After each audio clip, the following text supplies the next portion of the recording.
जय हिंद दोस्तों, नमस्कार। रोजगार विद प्रमोद यूट्यूब चैनल में आप सभी का स्वागत है। दोस्तों, आज हमारा जो प्रैक्टिस सेट है, ये प्रैक्टिस सेट नंबर 30 है। दोस्तों, हम लोग 30वां प्रैक्टिस सेट करने जा रहे हैं। उम्मीद करता हूं कि इससे पहले जितने भी प्रैक्टिस सेट हुए हैं आप लोगों ने देखा होगा। ठीक है दोस्तों, चलिए आज का पहला क्वेश्चन आपकी स्क्रीन पर यहाँ दिया गया है। एक बार सभी लोग वीडियो को लाइक करके शेयर कर देंगे। चलिए दोस्तों, पहला क्वेश्चन आपके सामने यहाँ पर दिया गया है। दो संख्याओं का महत्तम समापवर्तक और लघुत्तम समापवर्तक क्रमशः 6 और 3024 हैं। यदि एक संख्या 54 है, दूसरी संख्या ज्ञात कीजिए। अब जानते हैं दोस्तों कि पहली संख्या गुणे दूसरी संख्या बराबर होता है एलसीएम गुणे एचसीएफ।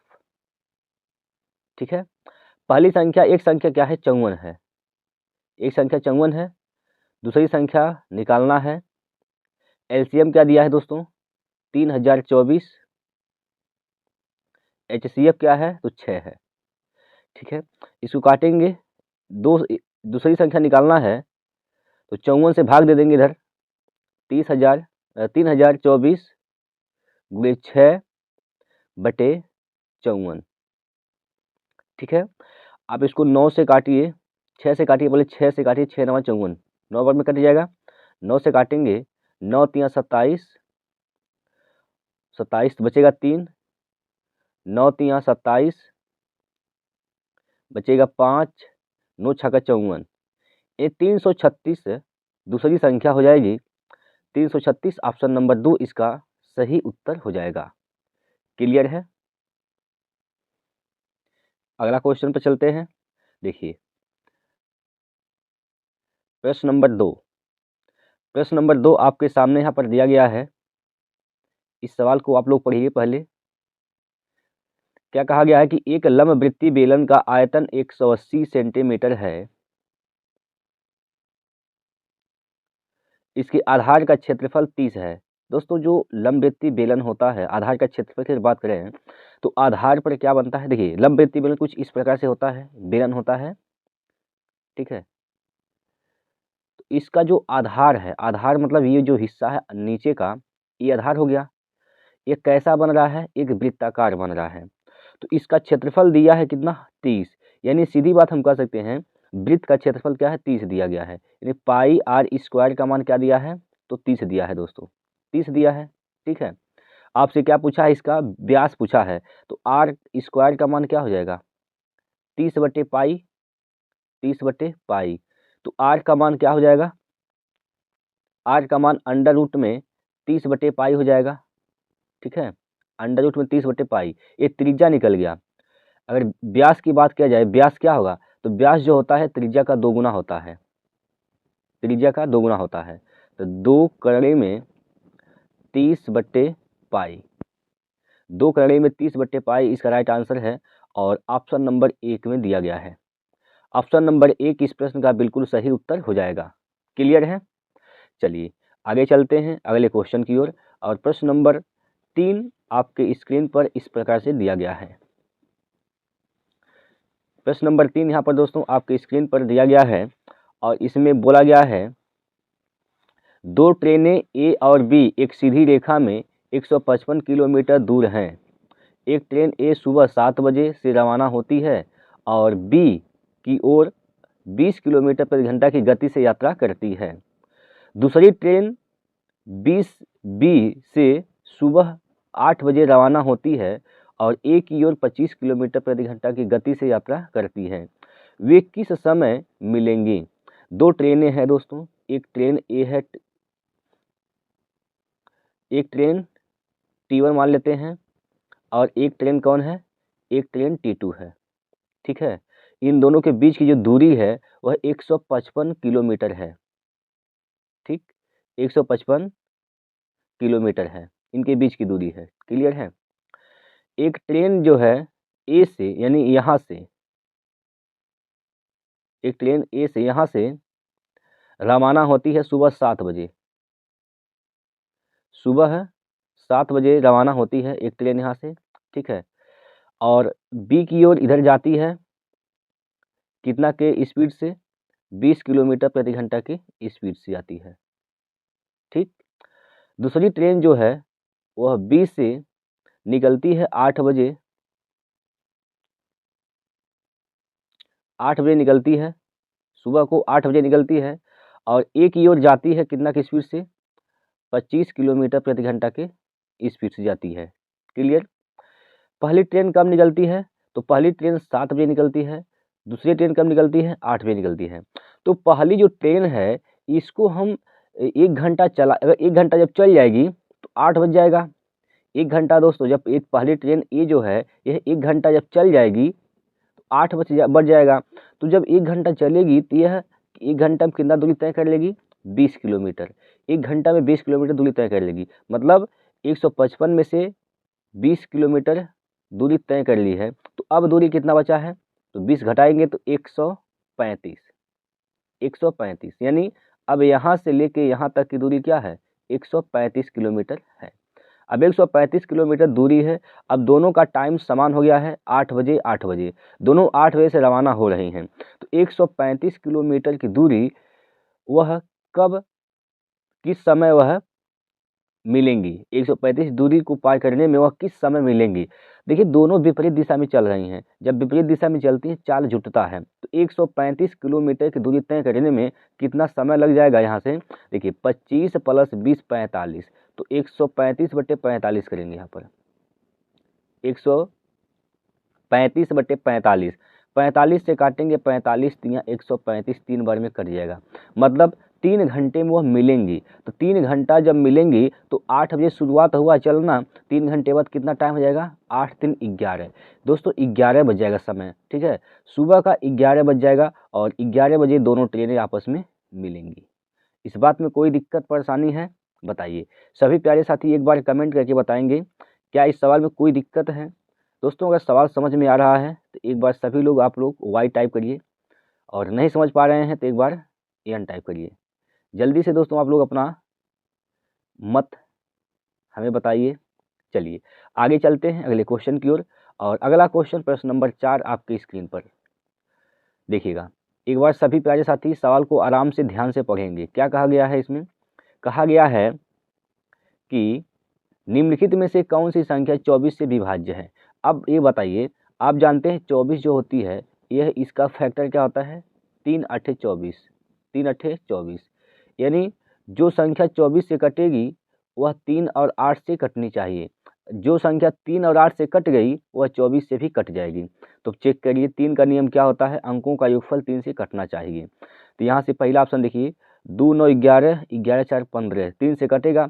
लेकिन 8 का नियम क्या कहता है, 8 का नियम क्या कहता है, अंतिम का 3 अंक, अंतिम का 3 अंक 8 से कटना चाहिए। तो यहाँ पर अंतिम का 3 अंक क्या है, 940। तो 940 3 8 से कटेगा, देखिए 8 से काटिए, 8 एक कम 8 बचेगा, 1 हो जाएगा 14, 8 एक कम 8 बचेगा 6 हो जाएगा 60, 60 8 से नहीं कटेगा। इसका मतलब ऑप्शन नंबर ए 8 से नहीं कटेगा। क्लियर है। अब देखिए दूसरा ऑप्शन, देखिए दूसरा ऑप्शन पहले 3 से काटने का, 3 से विभाज्यता का नियम चेक कर लीजिए। इसमें 3 से विभाज्यता का नियम चेक करेंगे तो 8 2 10 और 15, 15 और 6 21, 3 से कटेगा। और 856 8 से कटेगा, देखिए 8 एक कम 8 0, 8 7 56, बिल्कुल कट गया।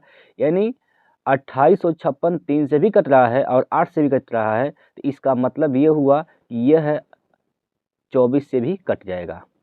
तो 24 से कट जाएगा, ऑप्शन नंबर बी इसका राइट आंसर हो जाएगा। ठीक है, चलिए अगला क्वेश्चन पर चलते हैं। अगला प्रश्न है आपके सामने प्रश्न नंबर 5। पांचवा क्वेश्चन आपकी स्क्रीन पर दिया गया है। इस बार इस सवाल में क्या बोला गया है, पढ़िए। प्रियंका ने 60 लाख रुपए में एक बिना साज सज्जा वाला फ्लैट खरीदा। वह उसे सजाता सजाता है और अंततः उसे एक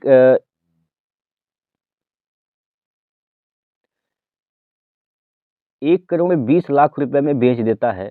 फ्लैट के मूल्य में प्रतिशत वृद्धि कितनी है, देखिएगा 60 लाख में वो खरीदा है, ठीक है 60 लाख में वह खरीदा है। बेचता कितने में? 1,20,00,000 में।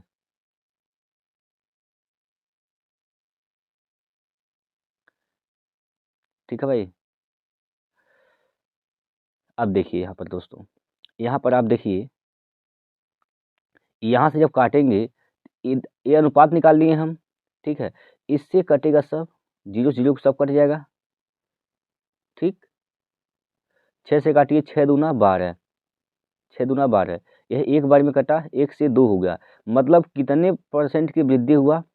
1 से 2 हुआ, इसका मतलब 100% की वृद्धि हो गया, 100% की वृद्धि, यानी ऑप्शन नंबर 3, ऑप्शन नंबर 3 इसका राइट आंसर हो जाएगा, 100% की वृद्धि। कोई दिक्कत है? चलिए अगला क्वेश्चन की ओर चलते हैं। प्रश्न नंबर 6 है आपके स्क्रीन बोर्ड पर। इसमें क्या कहा गया भाई?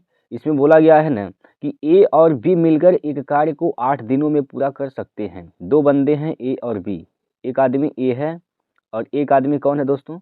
एक आदमी बी है।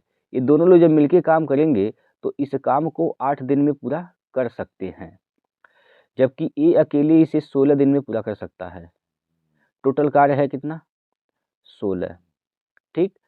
8 दूनी 16, 16 एकम 16। यदि बी 50% क्षमता से कार्य करता है तो ए और बी मिलकर कार्य को कितने दिन में पूरा करेंगे? देखिए ए की क्षमता क्या है? 1 है, और ए और बी की क्षमता क्या है? तो बताएंगे 2 है, तो इसका मतलब बी की क्षमता क्या होगी?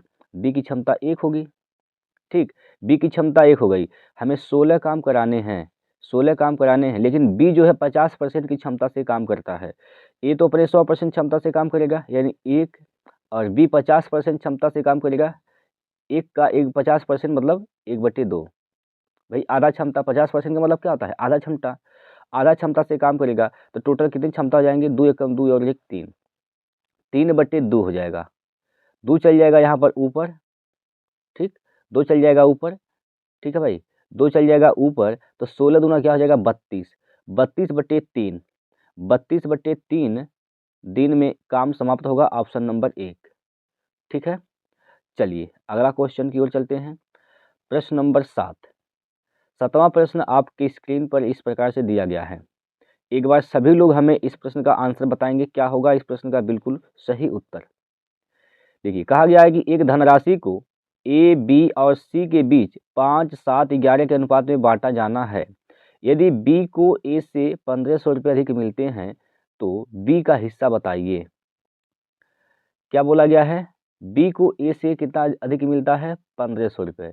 बी को मिलता है 7, ए को मिलता है 5, तो कितना अधिक मिलता है बी को? 2 अनुपात। 2 अनुपात का मान क्या है? 1500 रुपये। 2 अनुपात का मान क्या है दोस्तों? तो 1500 रुपये है। तो बी का हिस्सा क्या होगा? 7 अनुपात का मान निकालना है, 7 का मान निकालिए। 1500/2 गुणे 7, 2 से काटेंगे, 2 7 14, 1 बचेगा, 2 5 10, 750 गुणे 7, यानी गुणा करेंगे क्या होगा? 0, 7 पंजे 35 के 5 हासिल का 3, 7 7 49, 49 और 3 52, 52 50 इसका उत्तर सही हो जाएगा। 52 50 ऑप्शन नंबर 1, ठीक है भाई। 52 50 इसका राइट आंसर हो जाएगा, ऑप्शन नंबर 1। चलिए अगला क्वेश्चन।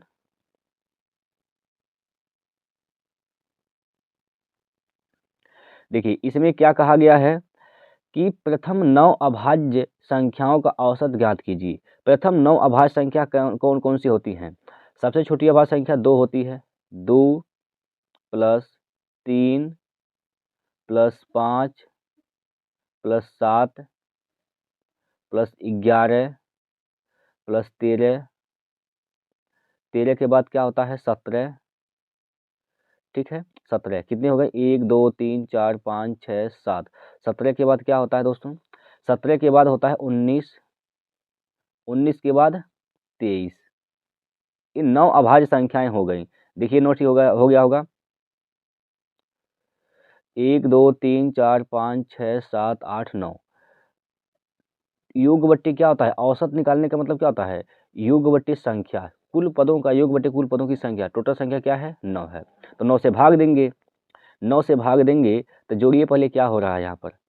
9 9 3 12 7 19, 19 1 20 3 23 7 30, 30 और 5 35, 35 5 40, 40 की 0 हासिल का 4, हासिल का 4, 2 1 3 1 4 1 5 1 6, 6 4 10, 100/9, 100/9 का मतलब क्या, 9 1 कम 9, 9 1 कम 9, यानी 11 सही 1/9, 11 सही 1/9 इसका राइट आंसर है ऑप्शन नंबर 3। क्लियर, 11 सही 1/9 इनका औसत हो जाएगा। उम्मीद करता हूं कि सभी लोगों को समझ में आया होगा। अगले प्रश्न की ओर चलते हैं और अगला क्वेश्चन आपके सामने दिया जा रहा है, प्रश्न नंबर 9। देखिए प्यारे साथियों, इसमें क्या बोला गया है, इसमें कहा गया है कि यदि 8 और 18 का तृतीय अनुपाती 281 और x square plus 2x plus 2 के चतुर्थानुपाती के बराबर है तो x का मान बताइए। देखिए 8 और 18 का तृतीय अनुपाती क्या हो जाएगा, 18 गुणे 18 बटे 8, ये किसके बराबर है, तो यह बराबर है किसके, 281 x square plus 2x plus 2 के चतुर्थानुपाती के। चतुर्थानुपाती कैसे निकालेंगे, अंतिम के दोनों संख्याओं का गुणा करेंगे, यानी 81 गुणे एक्स स्क्वायर प्लस का 2x प्लस 2, ठीक, बटे में क्या लिखेंगे 2, काटेंगे यहाँ पर 2 से कटेगा, यहाँ पर 2 से काटिए, 2 चौको 8, 9 से काटिए, 9 9 81, 9 दूनी 18, 9 से कटेगा भी 9 9 81, 9 से काटेंगे इसको 18 को तो 9 दूनी 18, 2 दूना 4, 4 से 4 कैंसिल, यानी इधर आ गया क्या, एक्स स्क्वायर प्लस का 2x प्लस का 2 बराबर 1। तो हम कह सकते हैं कि एक्स स्क्वायर प्लस का 2x प्लस, हम एक को इधर लेकर जाएंगे तो माइनस हो जाएगा, 2 प्लस का 2 माइनस 1 यानी क्या हो जाएगा, प्लस का 1 बराबर इधर क्या बचेगा 0। ठीक है, अब x का मान इस ऑप्शन में से रख दीजिए, ऐसा मान रखिए कि रखने पर क्या आना चाहिए 0। अगर -1 रखते हैं तो -1 का स्क्वायर 1, और यहाँ पर प्लस 2 गुणे -1 करेंगे तो माइनस का 2 हो जाएगा और प्लस का 1, 1 प्लस और 1 प्लस 2 प्लस -2 तो क्या हो जाएगा 0। सेटिस्फाई हो गया, इसका मतलब क्या है, ऑप्शन नंबर 1 इसका राइट आंसर हो जाएगा, -1। x का मान क्या आएगा, -1 आएगा। कोई दिक्कत है दोस्तों, क्या इस सवाल में कोई दिक्कत आपको है? चलिए अगले क्वेश्चन पर चलते हैं, देखिएगा 10वां प्रश्न आपके सामने यहाँ पर है और इसमें टाइम एंड वर्क का यह सवाल दिया गया है कि दो व्यक्ति P और Q एक साथ कार्य करते हुए एक कार्य को 18 दिन में कर सकते हैं। P और Q जब एक साथ कार्य करेंगे तो कार्य को कितने दिन में कर सकते हैं, 18 दिन में कर सकते हैं। ठीक है, यहीं पर बोला गया है कि जबकि Q अकेला काम करेगा तो वह 36 दिन में कार्य को कर सकता है। टोटल कार्य कितना है, टोटल कार्य है 36, दोनों का लघुत्तम जो होगा वही टोटल कार्य है 36।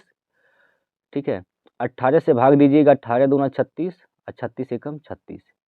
ठीक, कह रहा है कि क्यू ने कार्य शुरू किया और 6 दिन तक कार्य करने के बाद उसने कार्य छोड़ दिया।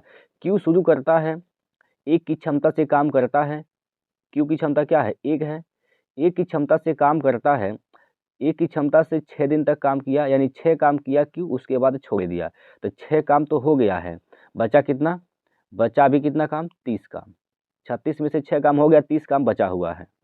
अब इसमें आगे कहा है कि फिर शेष कार्य पी ने पूरा किया, पी ने किया, तो शेष कार्य को पूरा करने में पी को कितने दिन लगेंगे।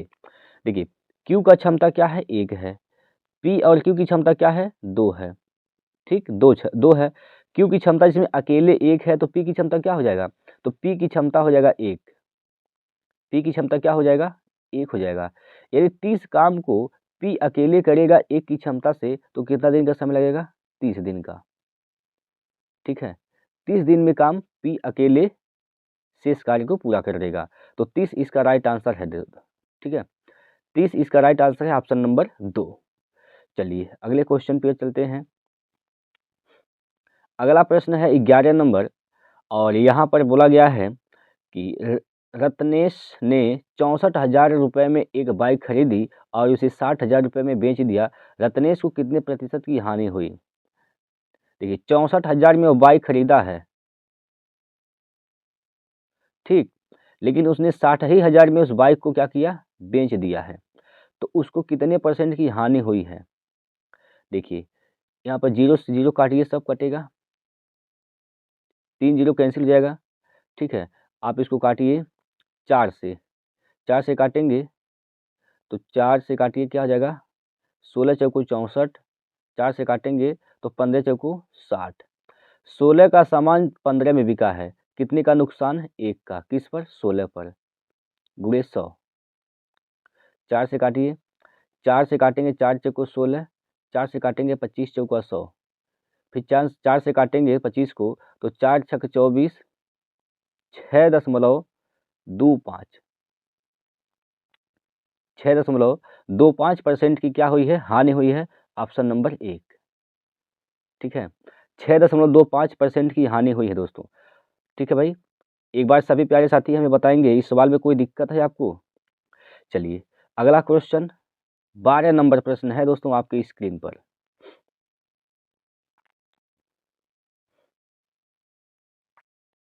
एक दुकानदार ने पाया कि उत्पाद का विक्रय मूल्य क्रय मूल्य का 90% है, यानी सीपी और एसपी। सीपी दोस्तों अगर 100 है तो विक्रय मूल्य क्या है? 90 है, ठीक। विक्रय मूल्य 90 रुपये प्रति किलोग्राम है। विक्रय मूल्य क्या है? 90 रुपया प्रति किलोग्राम है विक्रय मूल्य, ठीक है। विक्रय मूल्य क्या है? तो 90 रुपये प्रति किलोग्राम है, ठीक है। और क्या बोला गया है? इसलिए लाभ प्राप्त करने के लिए वह 1 किलो के स्थान पर 800 ग्राम का वजन तौलता है। 1 किलो के स्थान पर कितना वजन तौलता है? 800 ग्राम, ठीक है। अच्छा, यहाँ पर देखिए अगर हम क्रय मूल्य की बात करें तो क्रय मूल्य कितना रुपया है? 100 रुपये है। कितने का? 1000 ग्राम का। अगर दोस्तों 1000 ग्राम का 1000 ग्राम का क्रय मूल्य क्या है? 100 रुपये है, तो ये बताइए 800 ग्राम का क्रय मूल्य कितना हो जाएगा? 800 ग्राम का क्रय मूल्य क्या हो जाएगा? 100 बटे 1000 गुणे 800, ठीक है। 3 जीरो से 3 जीरो यहाँ पर कैंसिल हो जाएगा, यानी 800 ग्राम का क्रय मूल्य कितना हो जाएगा? 80 रुपया। 800 ग्राम उसने सामान बेचा है, कितने रुपए का उसका क्रय मूल्य है? 80 रुपये है। दुकानदार ने दोस्तों 800 ग्राम सामान दिया है 1 किलो के स्थान पर, तो 800 ग्राम का जो दाम है वह 80 रुपये प्रति किलो 80 रुपये हो जाएगा, यानी उसके दुकान से 80 रुपये का सामान गया है, कितने में बेचा है? 90 रुपये में। 80 रुपये का सामान गया है, यानी 80 रुपये का सामान ही उसकी दुकान से गया है, दाम कितना, पैसा कितना लिया है? 90 रुपये, यानी कितने का फायदा हुआ? 10 रुपये का। तो 10 रुपये का फायदा होगा ऑप्शन नंबर 2, ठीक है। ऑप्शन नंबर 2 इसका राइट आंसर हो जाएगा। उम्मीद करता हूँ कि आप लोगों को सवाल समझ में आ गया होगा। अगला क्वेश्चन आपके स्क्रीन पर प्रश्न नंबर 13। प्रश्न नंबर 13 है आपके सामने, और इस सवाल में कहा गया है कि 6 क्रमागत विषम संख्याओं का औसत 68 है। सबसे बड़ी और सबसे छोटी संख्याओं के बीच का अंतर का घन कितना है?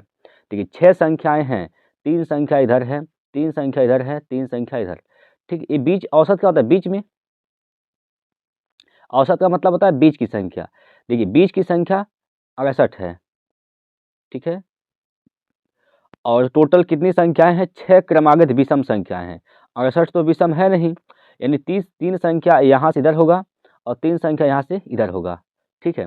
68 से जस्ट पहली विषम संख्या क्या होती है? तो 67 होती है। इसके पहले 65, इसके पहले 63, इसके बाद विषम संख्या क्या होती है? 69, इसके बाद 71, 71 के बाद 73, ठीक। ये 6 विषम संख्या निकल गई।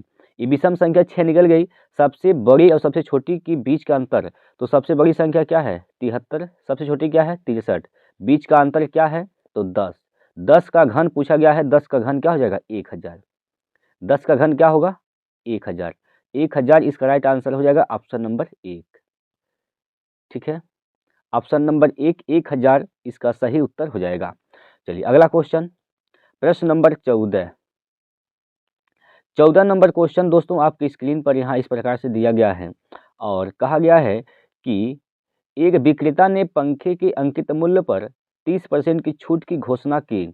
यदि पंखे का विक्रय मूल्य 2800 रुपये है तो पंखे का अंकित मूल्य कितना था। देखिए अंकित मूल्य एमपी, इस पे उसने 30% का छूट दिया तो बिका कितने में 70% पर। 70% पर बिका है 70/100, लेकिन बिका कितने रुपए में 2800 रुपये में बिका है, तो ये 2800 के बराबर हो जाएगा। ठीक है, इसको काटेंगे 0 से 0 कैंसिल, 7 से काटेंगे 7 चौको 28, 4 के बाद 2 जीरो यहाँ पर, 10 का गुना यहाँ पर करेंगे तो 4000। 4000 उसका अंकित मूल्य था ऑप्शन नंबर 1।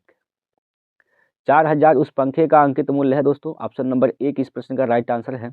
एक बार सभी प्यारे साथी कमेंट करके बताइए कि सभी लोगों को सवाल समझ में आया या फिर नहीं आया। दोस्तों आप लोग सवाल समझ रहे हैं तो आप लोग कमेंट बॉक्स में वाई लिखिएगा, और नहीं समझ पाए हैं तो कमेंट बॉक्स में एन लिखिएगा। अगर एक बार में नहीं समझ पाते हैं दोस्तों तो एक बार वीडियो फिर देखने की आपकी आवश्यकता है। ठीक है, चलिए अगले क्वेश्चन की ओर। अगला प्रश्न है प्रश्न नंबर 15। देखिए कहा गया है कि 30 मीटर लंबाई और 20 मीटर चौड़ाई वाले एक आयताकार मैदान के 4 कोनों पर 4 गाय बांधी गई हैं। एक आयताकार मैदान कुछ इस प्रकार से है,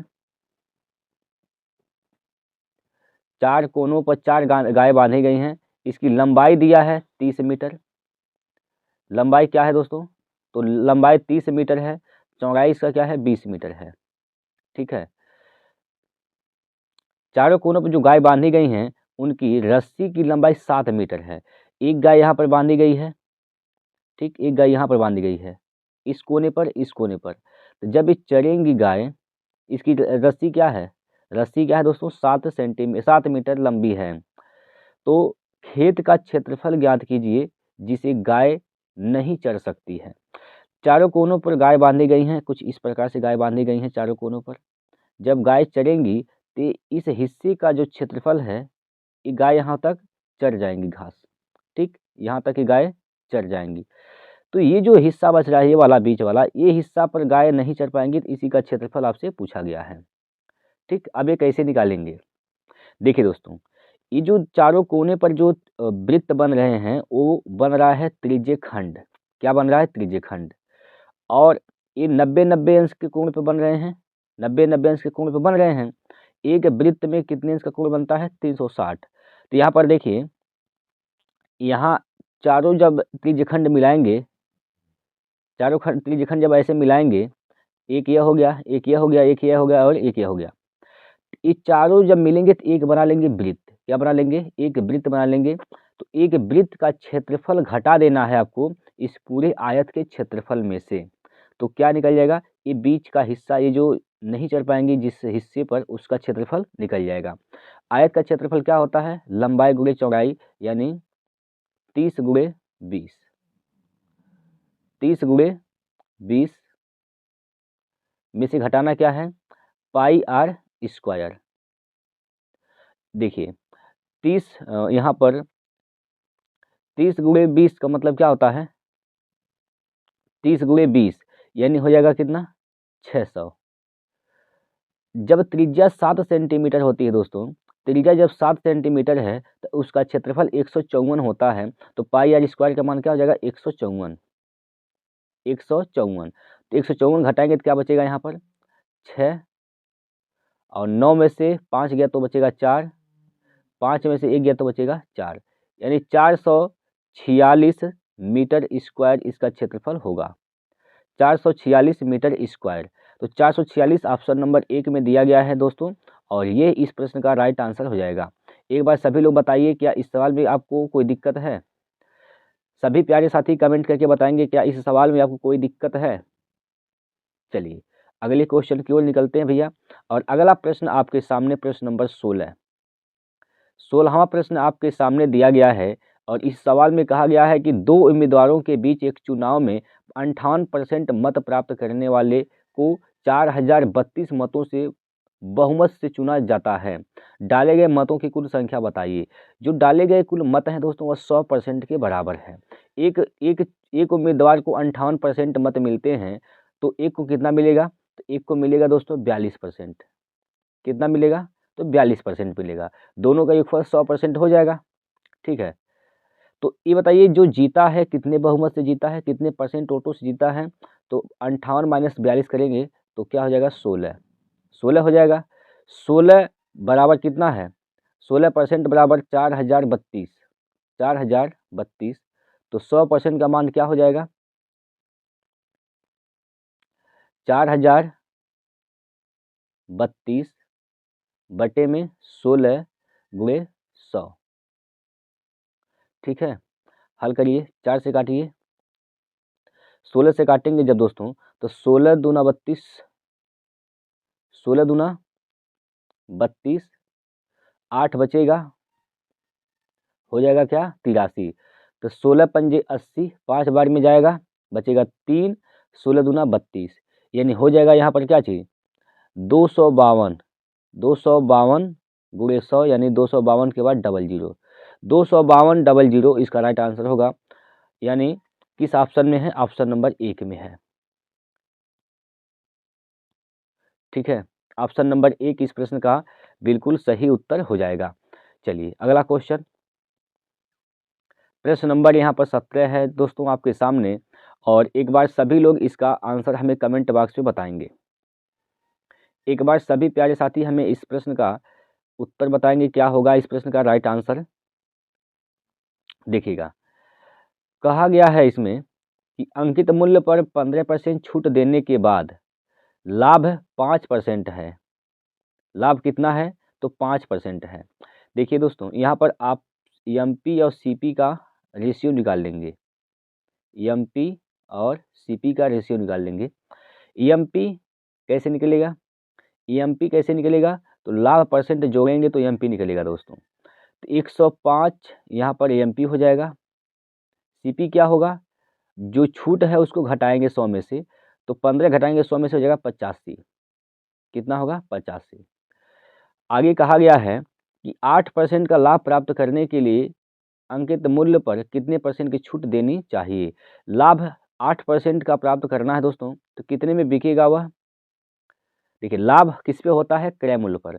तो 85 का जब आप 8% निकालेंगे, 85 का 8% लाभ यानी 108% निकाल दीजिए यहाँ पर। 85 का 108% निकालेंगे तो ये पता चल जाएगा कितने में वस्तु बिक रही है। ठीक है, तो 5 से काटेंगे, 5 दूना 10, 20 पाँचे 100 होता है। 5 से काटेंगे 17 बार में यहाँ पर कैंसिल। 2 से काटेंगे, 2 पाँचे 10 और 2 चौको 8। ठीक, ये 10 बार में कट जाएगा। 17 चौको 68, 68 के 8 हासिल का 6, 17 पाँचे 85, 85 और 6 क्या हो जाएगा? 85 और 6 हो जाएगा 91। 91 हो जाएगा। 10 से भाग देंगे तो 0.1 स्थान पे यहाँ पर लग जाएगा, यानी क्या होगा?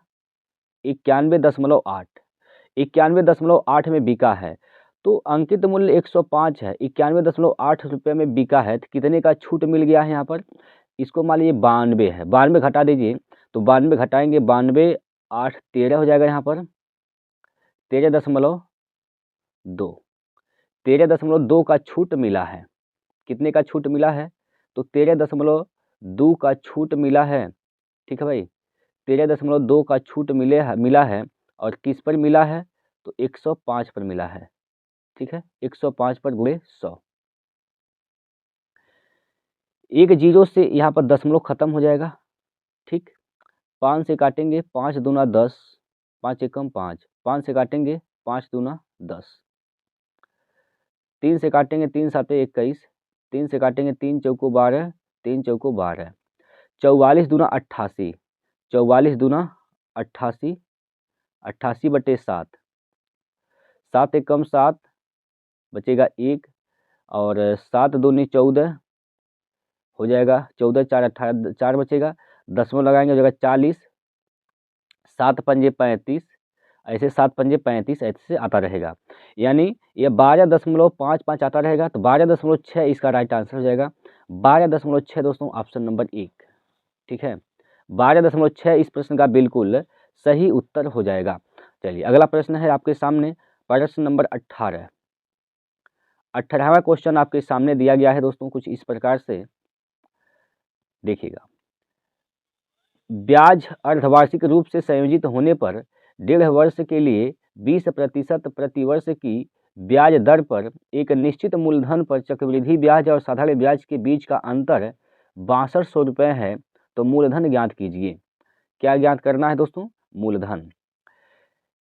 अर्धवार्षिक ब्याज जब संयोजित होता है तो समय दोगुना हो जाता है। 1.5 वर्ष में कितने अर्धवार्षिक होंगे? 3, यानी टाइम क्या हो जाएगा? 3। टाइम क्या होगा? 3। और जो रेट होता है आधा हो जाता है, 20 का आधा 10%। तो 10% का मतलब क्या होता है? 10% का मतलब होता है दोस्तों 1/10। 3 साल है, मतलब टाइम क्या है? 3 है, तो 10 का क्यूब कर देंगे तो मूलधन निकल जाएगा। मूलधन का अनुपात क्या हो जाएगा? 10 का क्यूब यानी 1000, ठीक, 1000। अब इस पे 10% का ब्याज लगेगा, यानी 1/10 के हिसाब से ब्याज लगने वाला है। तो 1/10 निकालेंगे 100 हो जाएगा, यहाँ से भी 100 हो जाएगा दूसरे साल। दूसरा साल पहले साल पर भी ब्याज लगेगा 10% के हिसाब से, तो 10 ब्याज यहाँ से मिलेगा। और तीसरे साल में जाएंगे तो तीसरा साल भी 1000 पर 10% ब्याज लेगा, तो 100 रुपये यहाँ पर ब्याज मिलेगा। और बाकी इन दोनों वर्षों में जो ब्याज मिला है इस पर भी ब्याज लेगा, तो 10, इस 100 पे 10 और इस 100 पे 10 और इस 10 पे 1। साधारण ब्याज और चक्रवृद्धि ब्याज का अंतर क्या हो जाएगा? ये जो ऊपर वाला है 100 100 100, ये क्या है? साधारण ब्याज है। और पूरा ये जो है पूरा दोस्तों ये चक्रवृद्धि ब्याज है। और ये वाला जो हिस्सा है, ये वाला हिस्सा, ये साधारण ब्याज और चक्रवृद्धि ब्याज का अंतर है। तो 10 10 10 प्लस 1 यानी 31, क्या हो जाएगा? 31। 31 का मान क्या हो जाएगा? 6200। 31 का मान क्या हो जाएगा दोस्तों? 6200। तो 1 का मान क्या हो जाएगा? 200। 1 का मान 200 है, तो 1000 का मान क्या हो जाएगा दोस्तों? 2 लाख। 1000 का मान क्या हो जाएगा? 2 लाख। ऑप्शन नंबर 1, ठीक है। ऑप्शन नंबर 1 इस प्रश्न का बिल्कुल सही उत्तर हो जाएगा, 2 लाख रुपए। चलिए 19वां प्रश्न आपके सामने यहाँ पर दिया गया है, देखिए 19 नंबर क्वेश्चन आपके सामने है। एक व्यक्ति एक निश्चित धनराशि उधार लेता है और इसे 2 समान किस्तों 2 वर्ष में चुकाता है।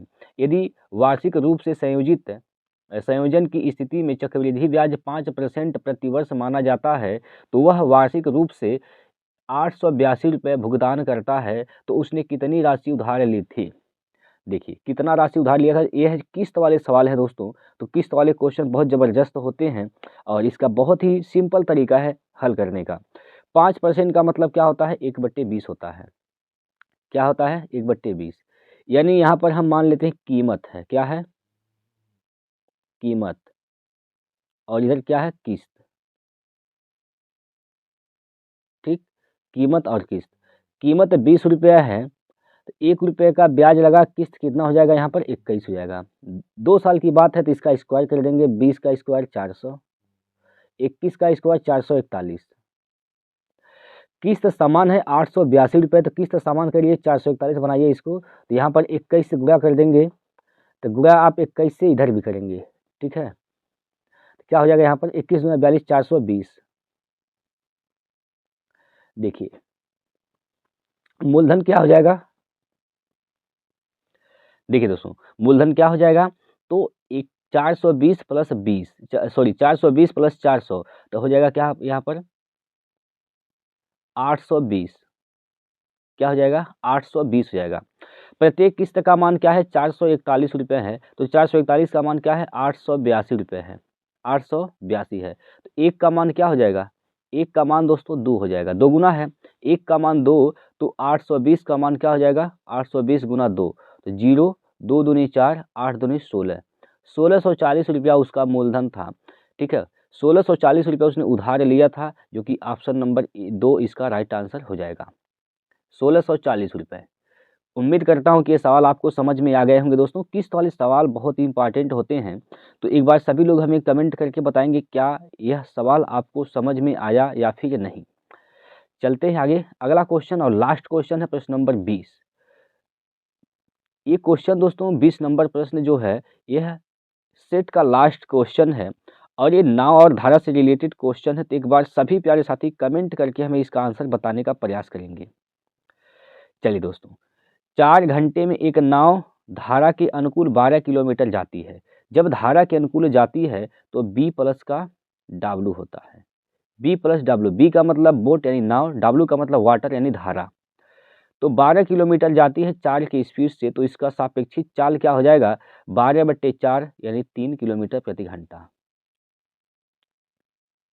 ठीक। समान समय में धारा के विपरीत, जब धारा के विपरीत चलेगी तो बी माइनस डब्लू होगा। यहाँ पर बी माइनस डब्लू होगा। समान समय लेती है 6 किलोमीटर जाती है, यानी 6 किलोमीटर 4 ही घंटे में जाती है। तो कितना यहाँ पर सापेक्षिक चाल हो जाएगा, सापेक्षिक चाल क्या हो जाएगा दोस्तों बताइए। सापेक्षिक चाल इसका हो जाएगा क्या चीज़, 1.5 यानी 1.5 किलोमीटर प्रति घंटा। आपसे पूछा गया है कि स्थिर जल में नाव की गति बताइए। स्थिर जल में नाव की गति, तो स्थिर जल में जब नाव की गति पूछा गया है, बी का मान पूछा गया है, दोनों को जोड़ के आधा कर देंगे। 3 + 1.5 4.5 हो जाएगा, 4.5/2। 2 से भाग देंगे, 2 दूना 4, 2 दूनी 4, 2 पाँचे 10, 2.25 किलोमीटर प्रति घंटा हो जाएगा किसका, बोट यानी नाव की चाल। ठीक है, ठीक है। बताइए कोई दिक्कत परेशानी। ऑप्शन नंबर 1 इसका राइट आंसर है दोस्तों। ऑप्शन नंबर 1 इस प्रश्न का राइट आंसर है 2.25। ये 20 क्वेश्चन थे दोस्तों, 20 के 20 क्वेश्चन इंपॉर्टेंट है, प्रीवियस ईयर के क्वेश्चन है। उम्मीद करता हूँ कि आप लोगों को सवाल, हर एक सवाल समझ में आया होगा। तो अभी आप लोगों का स्कोर कितना रहा, हमें आप लोग कमेंट बॉक्स में ज़रूर बताइए। 20 में से आप लोग कितने क्वेश्चन के जवाब कर पाए हैं, ये हमें लास्ट में कमेंट बॉक्स में ज़रूर बताइएगा दोस्तों। ठीक है, तो फिर मिलते हैं कल अगले वीडियो के साथ और अगला सेट लेकर। तब तक के लिए सभी लोगों का जय हिंद, जय भारत।